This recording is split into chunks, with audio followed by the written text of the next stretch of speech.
গুনাহ থেকে মাপ পাবে তারা। শুধু মাপ নয়, দুনিয়ার মানুষকে মাপ করে, ক্ষমা করে।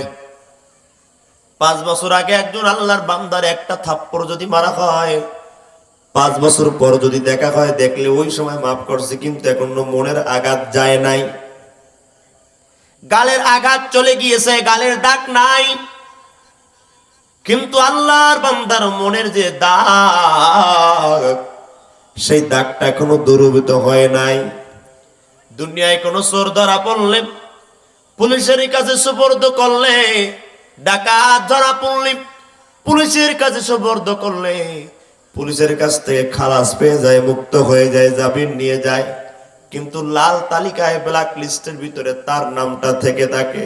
তার কেস ডিসমিস হয়ে গেল, তার নামটা কোনো বন্ধ নাই, নামটা কোনো তালিকায় আওতাভুক্ত আছে, অপরাধীর তালিকায় তার নামটা লেখা হয়। দুনিয়ার মানুষ একটু কান লাগান। দুনিয়ার মানুষকে ক্ষমা করলে মনের আঘাত দূর হয় না, মন থেকে ক্ষমা করতে পারে না। দুনিয়ার অপরাধীকে যদি দুনিয়ার কোন এমপি, মিনিস্টার, ব্যারিস্টার যদি মাফ করে দেয়, জজ সাহেব আদালত থেকে যদি মাফ করে দেয়, দুনিয়ার কোন বিচারক যদি কোন আসামিরে মাফ করে দেয়, এরপর অপরাধীর কাতার থেকে বিচারক মাফ করে দেয়, অপরাধীর কাতারে তার নামটা থেকে যায়। তুমি এমন একজন রব, এমন একজন আল্লাহ, এমন একজন রব্বে কারিমের ইবাদত করার জন্য মাহে রমজানে রোজা রাখবা, যখন তোমার রব তোমার অপরাধগুলো শুধু মাফ করবে না, ক্ষমা করবে না। তোমার রব, তোমার আল্লাহ তোমার অপরাধগুলো ক্ষমা করবে না, শুধু মাফ করবে না, রমজান মাসে রোজা রাখার মাধ্যমে তোমার অপরাধগুলো আমার আল্লাহ জ্বালায়া পুরায়া নিশ্চিহ্ন করে দিবে। বলি সুবহানাল্লাহ। হাউলাইকা ইউবাদদিলুল্লাহ,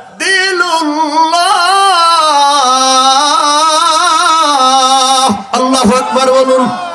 আল্লাহর গোলামের গুনাহগুলো আমার আল্লাহ বদল করে দিবে, পরিবর্তন করে দিবে। এ গুনাহগার আয় আয় আয়, আমি আল্লাহ তোর গুনাহগুলো পরিবর্তন করে দিব। পাহাড় পরিমাণ গুনাহ নিয়ে আমি আল্লাহর দরবারে হাজির হয়েছি। মাহে রমজানে রোজা রাখো দুনিয়ার কাউকে দেখানোর জন্য নয়, আমি আল্লাহর সন্তুষ্টি অর্জন করার জন্য। হাজার রকমের খাবার সামনে একটা বান্দা খায় না, একটা খাবার মুখে দেয় না। হাজার রকম খাবার শুধু সামনে নয়, আল্লাহর বান্দা বিল্ডিং এর ভিতরে ঢুকে তাকায় দেখে কলিজাটা ভরে যাচ্ছে, মনে হয় যেন জিহ্বা শুকিয়ে যাচ্ছে। পানি নাই, পানির তৃষ্ণায় হৃদয়টা ভেঙে চূর্ণ বিচীর্ণ, পানির তৃষ্ণায় কলিজাটা শুকায় যাচ্ছে। বান্দার সামনে ফ্রিজের পানি আছে, হাতে বান্দার পানি আছে, দুনিয়ার দরজা বন্ধ করলে কেউ দেখতে পায় না, কিন্তু বান্দা একজন আল্লাহ, ওই রবকে খুশি করার জন্য আল্লাহর বান্দা হাজার রকম পানি খাবার থাকতেও বান্দা খায় না। আল্লাহ কয়, বান্দা রোজা রাখা শুরু করবা যখন, আমি আল্লাহ, আমি আল্লাহ, আমি আল্লাহ। রমজান মাস রোজা রাখা শুরু করার কারণে আমি রব্বুল আলামিন তোমার এত দয়া করে, মায়া করে, ভালোবেসে বলবো, গোলাম তোমার গুনাহগুলো আমি আল্লাহ মাফ করে শুধু দেই নাই, জ্বালায় পুরায় শেষ করে দিয়েছি। অপরাধী যে তুমি জীবনে ছিলা, কেরামান কাতিবুনও জানতো না। আল্লাহর হাবিব বলে, ডান পাশে ফেরেশতাকে আমার আল্লাহ আমির বানিয়েছেন, বাম পাশে ফেরেশতাকে আমার আল্লাহ অধীনস্থ বানিয়েছেন। ডান পাশের ফেরেশতা হলো নেতা, বাম পাশের ফেরেশতা হলো কর্মী। ডান পাশের ফেরেশতা আমাদের নেকি লেখে, বাম পাশের ফেরেশতা আমাদের বদ আমলগুলো লেখে।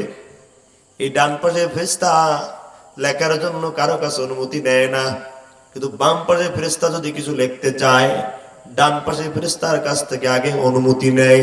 কোন একজন আল্লাহর বান্দা যদি গুনাহ করার জন্য রওনা হয়, বাম পাশের ফেরেশতা ডান পাশের ফেরেশতারে বলো, নেতা ও আমার শিক্ষক, ও আমার নেতা, বলুন আমি কি আল্লাহর বান্দার আমলনামায় গুনাহ লিখবো নাকি?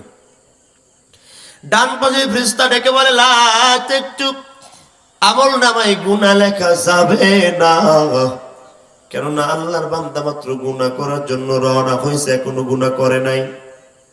আল্লাহর বান্দা চলতে চলতে গুনার কাজ করা শুরু হয়ে গেল। ডান পাশে ফেরেশতাকে বাম পাশে ফেরেশতা ডেকে বলে, আমি সাহেব বলেন না এখন আল্লাহর বান্দার আমলনামায় গুনাহ লিখবো নাকি? আমির সাহেব ডেকে বলে, ও ফেরেশতা রে, আল্লাহ বান্দা এখন গুনাহ করে, এখনো গুনাহ উঠানো যাবে না, লেখা যাবে না, আমলনামায় লিখবা না।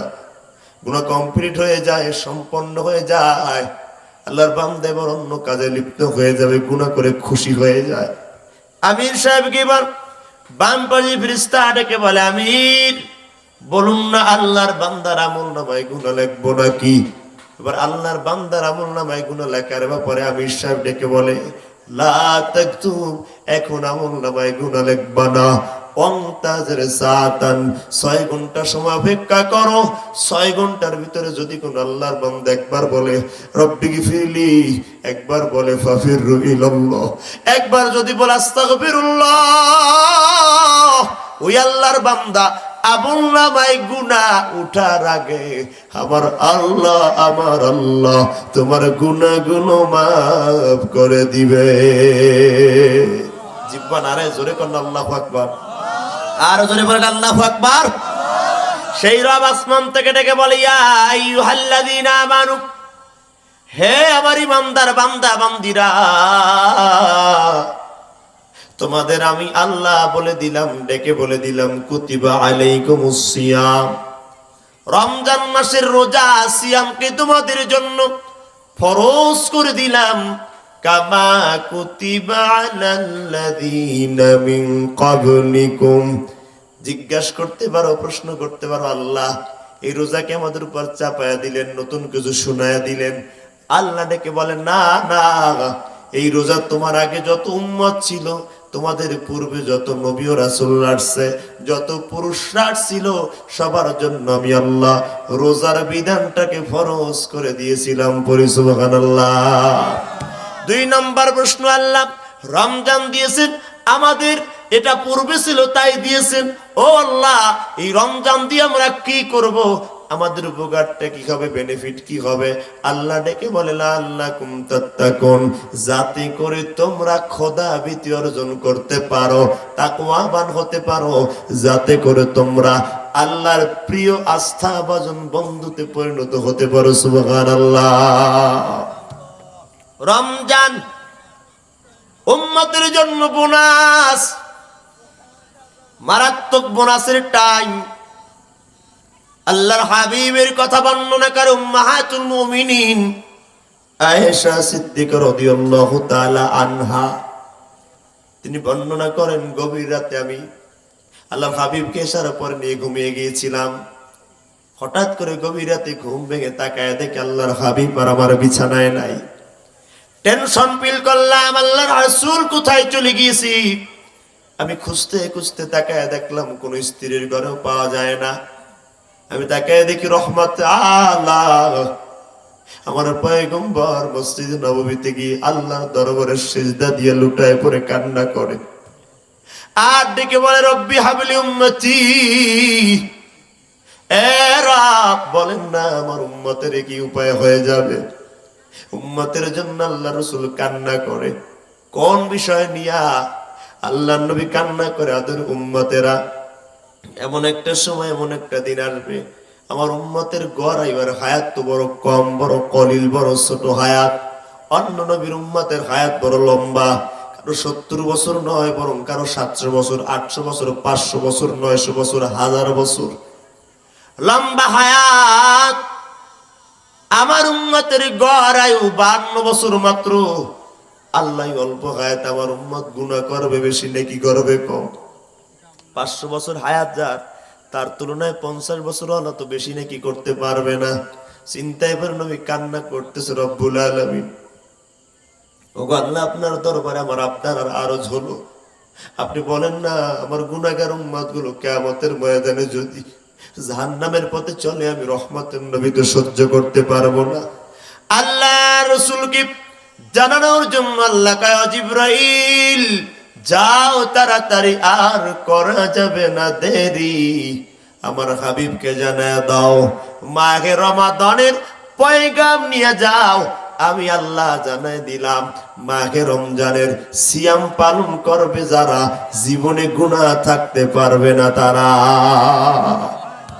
হাবিব, আমি আপনার উম্মতের জন্য স্পেশাল ভাবে একটা মাস দিয়ে দিলাম, শাহরু রমাদান, রমজান মাস দিয়া দিলাম, যেই মাসে আমি আল্লাহ কোরআন নাজিল করলাম। ও রাসূল, আপনি জানেন ওই মাসে আমি আল্লাহ একটা রাত দিয়েছি যার নাম কদরের রাত। সুবহানাল্লাহ কয় না? হাজার বছর বসে আল্লাহর বান্দা যে ইবাদত করবে, হাজার মাস বসে আল্লাহর বান্দা যে ইবাদত করবে, হাজার বছর হায়াত পে আল্লাহর বান্দা যে ইবাদত করবে, আপনার গুনাহগার উম্মতেরা ওই কদরে একটা রাত জেগে যদি ইবাদত করতে পারে, হাজার মাস ইবাদত করার চেয়ে বেশি সওয়াব আমলনামায় পেয়ে যাবে। আরো জোরে কর না সুবহানাল্লাহ। আল্লাহ রাসূল বলে, মাহে রমজানে একটা সুন্নাত পালন করবে যারা, অন্য সময়ের একটা ফরজের সওয়াব পাবে তারা। মাহে রমজানে একটা ফরজ হুকুম পালন করবে যারা, 70টা ফরজ অন্য সময়ের সওয়াব পাবে তারা। যত পারেন কামাই করার সময়, যত পারেন ইনকাম করার সময়, যত পারেন আল্লাহকে ডাকার সময়, যত পারেন নিজেকে রবের প্রিয় বানানোর সময় মাঘে রমাদান। রমজান আসছে আমার আল্লাহর সাথে সম্পর্ক লাগাতে, রমজান আসছে বন্ধুর সাথে বন্ধুর পরিচয় ঘটাতে, রমজান আসছে বন্ধুর সাথে বন্ধুর লেনদেন করতে, রমজান আসছে জাহান্নামী মানুষকে জান্নাতি বানাতে। এই মাসে শয়তান পর্যন্ত আটকানো থাকে, গুনাহ করার জন্য ধোঁকা দেয় না। এরপরও কেন গুনাহ করে?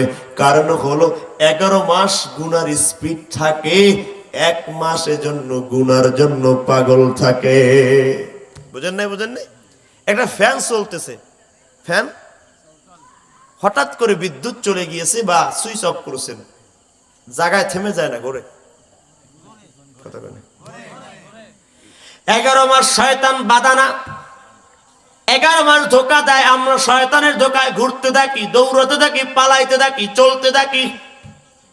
1 মাস শয়তান আমাদের মাঝে নাই, শয়তান চাবি লাগাইয়া ঘুরাইতেছে ওই তালে, এখনো রোজার মাসও ঘুইরা যায়। কথা কয় না কেন?